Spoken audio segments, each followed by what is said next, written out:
नमस्कार साथियों, current voting trend क्या कह रहा है। जैसे कि आपको पता है कि पूरे घर वाले नॉमिनेट हैं और आज किसी एक का घर से एविक्शन होना है, क्योंकि बिग बॉस ने कल ये चीज क्लियर कर दी थी कि फिनाले में सिर्फ और सिर्फ 6 लोग जाएंगे। फिनाले वीक में पूरे 7 लोग आए हैं, लेकिन एक का आज एविक्शन कर दिया जाएगा। साथियों, आखिर वो एविक्शन होगा कैसे? इंटरनल वोटिंग के आधार पर होगा या फिर बाहर की जनता के वोटों के आधार पर होता है? बाहर की जनता के आधार पर होता है तो साथियों सबसे ज्यादा खतरा करंट वोटिंग लाइन के अनुसार देखते हैं कि किसको कम वोट मिल रहे हैं। और अगर इंटरनल वोटिंग के द्वारा होता है तो साथियों खतरा रजत के लिए भी है पूरा पूरा। आइए बात करते हैं पहले। हालांकि रजत का बर्थडे बहुत सेलिब्रेशन जो हुआ है बहुत अच्छा हुआ है और घर वालों ने अच्छा सपोर्ट किया है। अपनी तरफ से जो भी दुआएं थी वो सारी चीजें हुई है। इमोशनल पल था, बहुत अच्छा निकला। तो साथियों अगर देखा जाए तो सबसे ज्यादा वोट यहाँ रजत दलाल को है।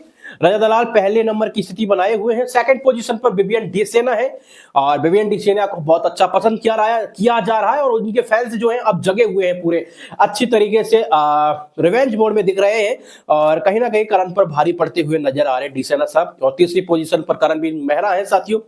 और मैं यही कहना चाहूंगा कि वोटिंग जो है साथियों 5 बजे तक है, उसके बाद वोटिंग लाइन क्लोज हो जाएगी। इसलिए जो हो सके जितना हो सके वोट कीजिए, बस यही वक्त बचा है आपके पास। और फोर्थ पोजीशन अविनाश मिश्रा जी की है। अविनाश मिश्रा जी का कैंप बहुत बढ़िया था, लेकिन उनकी पॉपुलैरिटी कम होने की वजह से और कहीं ना कहीं इमोशंस नहीं जुड़े लोगों के उनके साथ, तो इसलिए उन्हें वो अच्छे खासे वोट नहीं मिल पा रहे।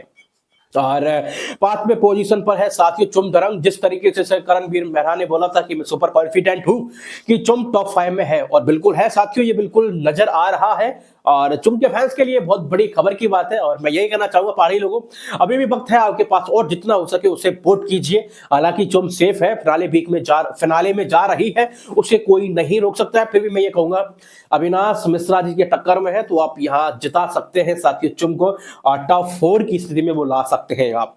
6 पोजीशन पर ईसा सिंह है, बिल्कुल खतरा लटका हुआ है ईसा के ऊपर। और लास्ट पोजीशन है साथियों शिल्पा सोडकर।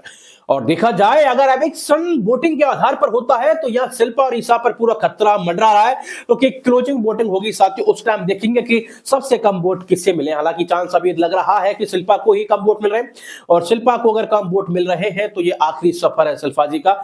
शिल्पा जी घर से बेघर हो जाएंगी। और रजत के लिए जो खतरा आप लोगों को लग रहा है, अगर साथियों आज शिल्पा जी निकल गई तो ट्रॉफी फिर रजत के घर ही आएगी। आपके क्या ओपिनियन है साथियों? हालांकि मैं ये कहता हूं ट्रॉफी के हकदार तीनों ही है। करण भी बहुत स्मार्ट है साथियों, जिस तरीके से खेल रहा है। और मुझे अगर देखा जाए ना, पूरे घर में जो कॉन्फिडेंस बंदा लगता है वो करण लगता है सबसे ज्यादा। स्मार्ट भी है और उसका बोलने का तरीका है, उसकी हर चीज वाकई में गेम के अनुसार। देखो अगर हम पर्सनली लेते हैं तो हम चिढ़ जाते हैं करण से, लेकिन अगर गेम के अनुसार देखा जाए साथियों तो करणवीर मेहरा जी बहुत अच्छा खेल रहे हैं, इसमें कोई संदेह नहीं है साथियों। इस चीज को हम डिनाई भी नहीं कर सकते।